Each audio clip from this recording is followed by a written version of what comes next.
Subscribe to our YouTube channel and press the bell icon to get the latest updates. On this very wet and rainy day, it's also pouring news. So while we take some shelter to record this Cut the Clutter, we also have to make a choice. And we have made a choice with everything that's pouring down on the news environment. We have decided to look west of India. And when I say west of India, maybe, in fact, most likely, your immediate response will be that we are talking about the latest development in that region, which is the Israel-UAE peace deal or peace accord of sorts. Not that they had a war between them. Some people have said, if there was no war, how can there be peace? But when one country does not recognize even the existence of the other, it's as bad as war. Not as good as war, as bad as war. So that peacemaking has happened, but we are not talking about that today primarily because what affects India is of greater importance, because what's happening in that region affects the world, that is more UAE and Israel. What's happening in that general region also affects European Union, that is the trouble between Turkey and its neighbors, Turkey and Greece. It also affects NATO because Turkey and Greece are NATO partners. It also affects the larger balance of power in the world, because as you look further north and east of this region, then you go into more problematic territories. Now the rain really picked up, so I bet you are hearing this sound of heavy rain, but you know what? I never complain about the noise of rain. Whatever else I complain about, and I hope most of you also don't do that. So please endure this with me. All rain is welcome, and let's carry on talking about the world to the west of India. So you draw a line sort of straight from the west of India without veering south. Or say as you fly from Delhi or you fly from any major city in India, fly to Europe or fly to London.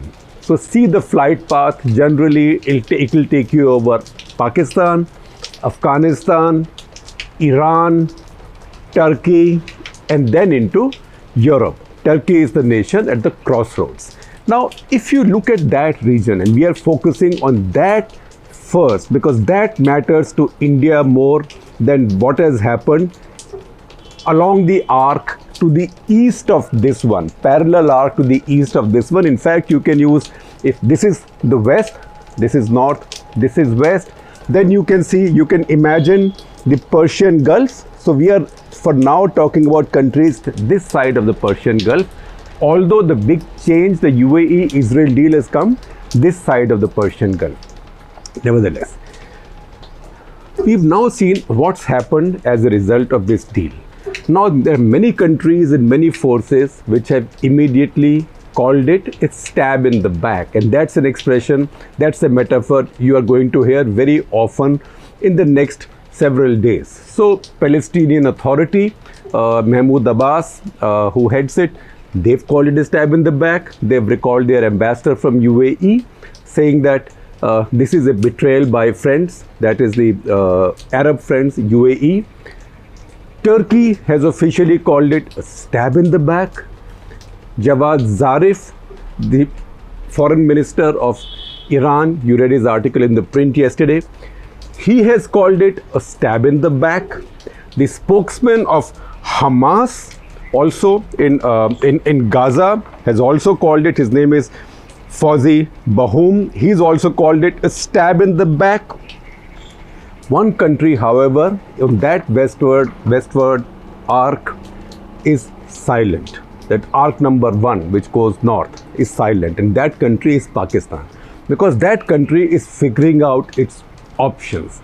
In the past, we have seen Pakistani elites quite keen to go and embrace Israel. One, because they envy India for India's relationship with Israel, and second, because they've been a client state of America all this while, they find it difficult to be at odds with Israel. That is the kind of consideration that must have weighed on the UAE, Gulfies, Emiratis as well. How do you be an ally or a dependent or a protectorate of America and be at odds with Israel? So Pakistanis have had that dilemma. That they haven't spoken out tells you that two things. One, that their situation has changed, their strategic situation has changed. And second, they haven't yet made up their mind on whether acknowledging that situation, take advantage of that and burn their boats with the Americans and Western powers and go to the other side, which is essentially China, but I will come to greater details of that.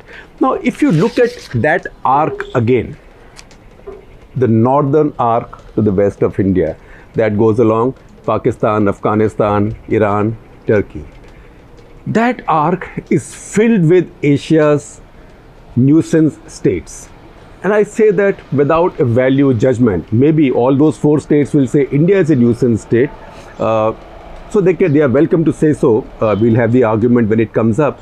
But why do we call them nuisance states? Because we know Pakistan is a nuisance state not just for India, but also because Pakistan sees its geography and its location as its greatest strategic asset. That is something that Hussein Haqqani, the famous Pakistani writer and diplomat and former journalist, has also written in his column for the print.in today. Please check it out. So the Pakistanis also think that their location between China and the Arabian Sea, between Russia and the Stans and Afghanistan, between Iran and India, between all the key locations, and also as the gateway to Afghanistan, and also as a gateway are also the keepers of the AFPAK region, where lies the key to global Islamic terrorism. You can turn it this way and open the locks, or you can turn it this way and shut the locks. Pakistanis have that key. So the Pakistanis are a nuisance state in that sense. Iran, we know that Iran has its own interests, but Iran is a Shia state. It is among the largest Muslim states in the world.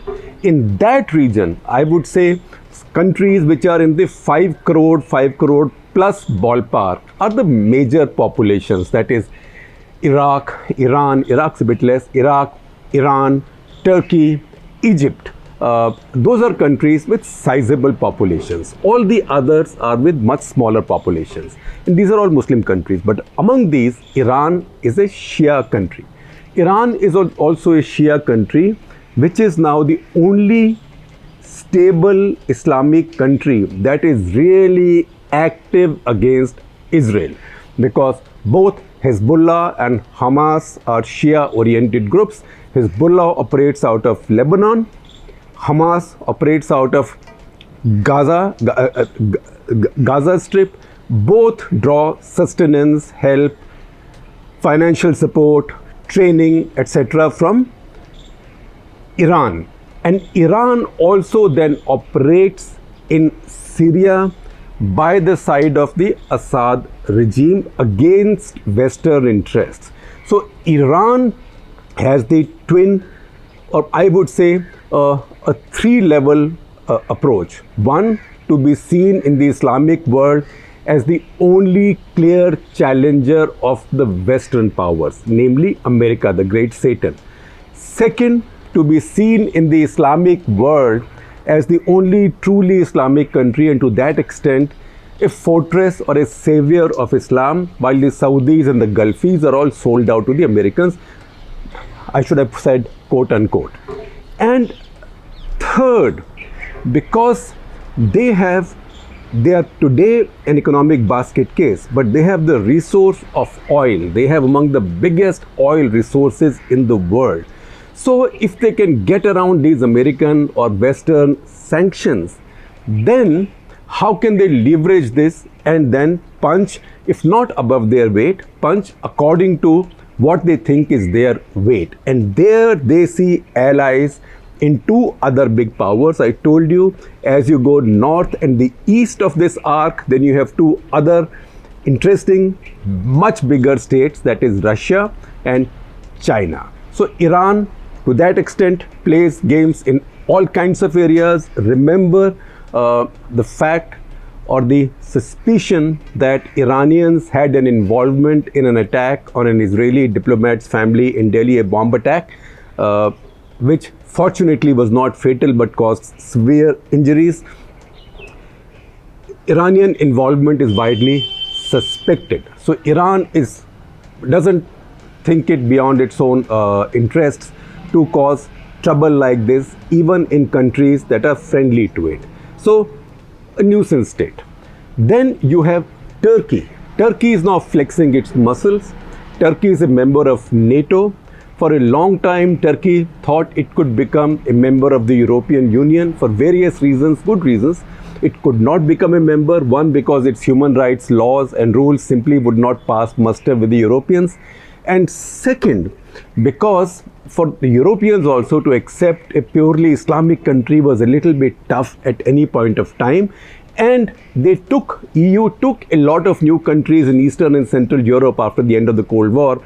But the mismatch in the economies, in the political systems was beginning to cause strains on EU. So Turkey could not become a member of EU. It's now out. Turkey under Erdogan is distancing himself from that very basic idea of becoming a part of EU or Europe. That is something that Ataturk had started almost 100 years ago, and we spoke about it in our episode on Turkey some time back. So Turkey is now Asianizing itself because Turkey also knows its power is in Asia. Now Turkey at this point is caught up on one side, essentially its own side in Syria. It's caught up fighting the Kurds on all sides of its borders, that is the Syrian side, the Iraqi side, the Iranian side. It's now caught up fighting the Greeks in Mediterranean Sea. Now that is what has happened there, deserves an episode all by itself, and we shall do so in a little while.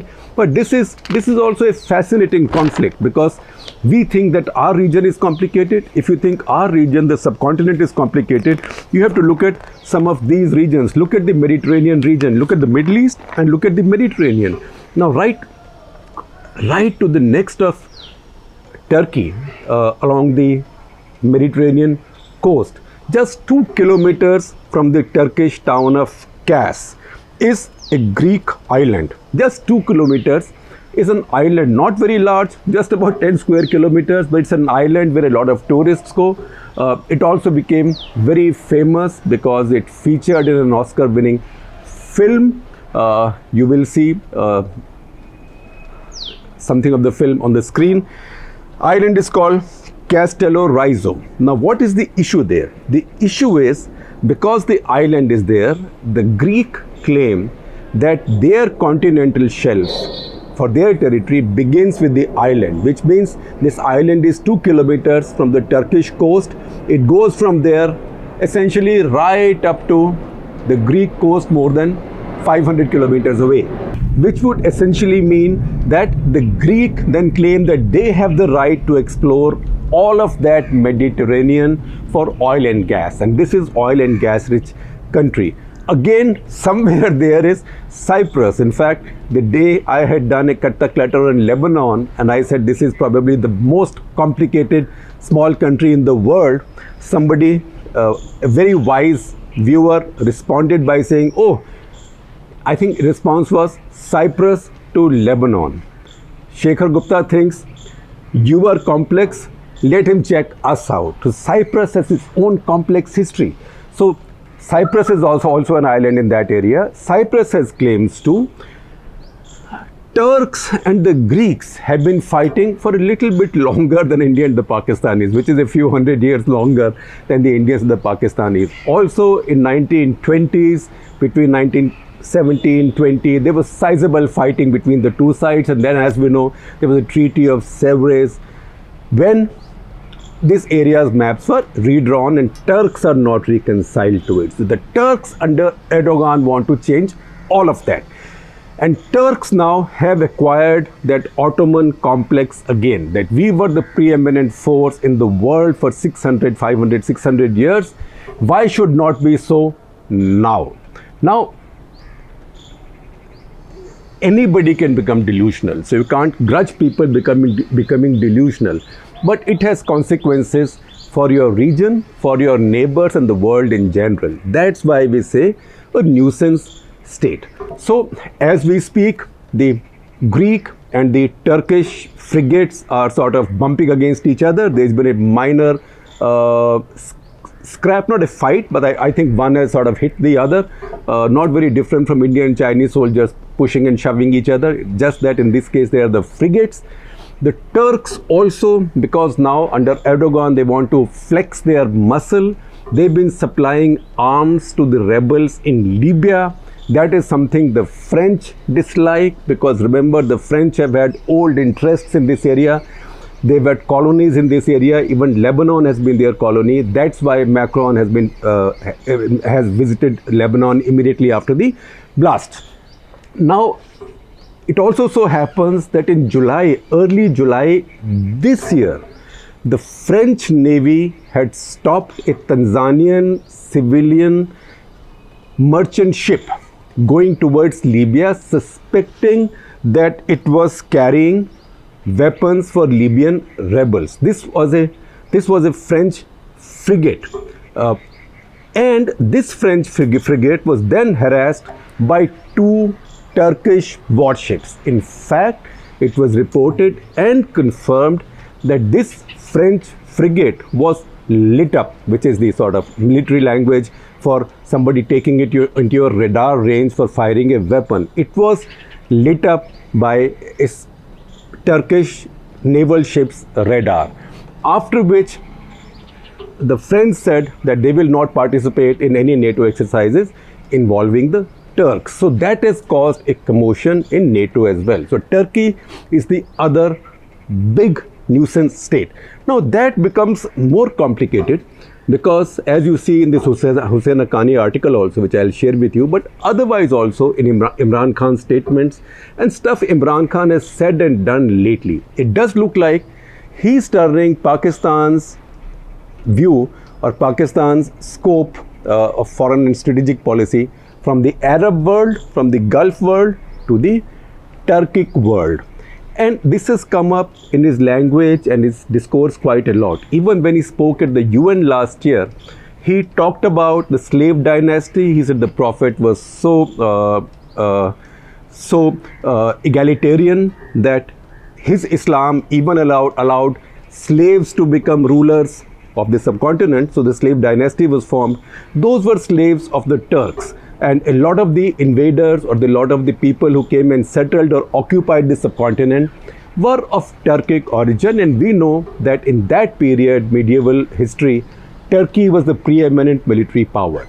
Also, he's been promoting this Turkish tele-serial called Ertugrul. Now, Ertugrul, even the historicity of Ertugrul is not proven, but it's like some Turkish Islamic warrior who fought against great odds and founded the Ottoman dynasty. Again, this is something that we spoke about earlier. Now, that's being promoted in Pakistan big time.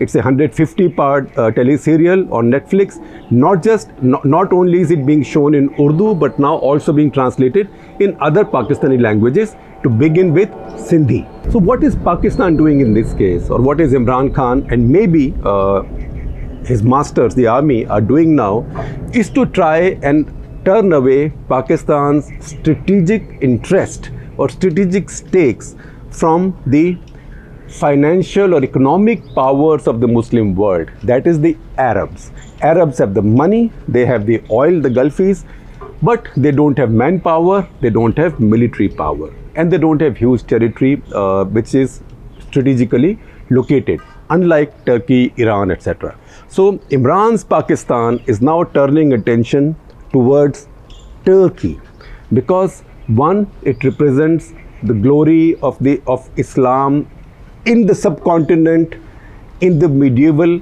centuries, and Pakistan sees itself as a successor of that.